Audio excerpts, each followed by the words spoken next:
Hey everyone, welcome to my channel. In this video, I'll be sharing the recipe of soft potato bread chapati. Without further ado, let's get started. I have boiled 2 small size potatoes and mashed it well. Add in 2 slices of bread. I have chopped in the corners of the bread. Dip the bread slices in water, squeeze it and add it to the potato mix. Knead it slightly so that everything combines well.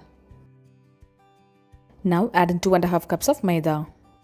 You can also prepare this by adding 50% of wheat flour and 50% of maida. Add in salt as needed. Knead it nicely by adding water into your super soft dough. The dough has perfectly kneaded and it's time to rest it. Cover the dough and leave it for 30 minutes to 1 hour. After resting the dough for 1 hour, divide it into equal sized balls. If the dough is sticky means you can add little maida and knead it. With this measurement, I am able to make 10 chapatis. This dough will be a little bit sticky since it has potato in it. Dust it with more maida and roll it with the rolling pin.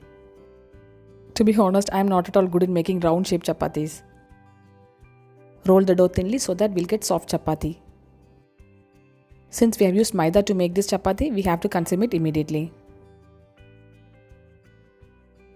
The chapatis are rolled thinly and I have dusted with enough maida so that it doesn't stick to each other. Heat the chapati in pan on both the sides. Drizzle some ghee on both the sides and cook it.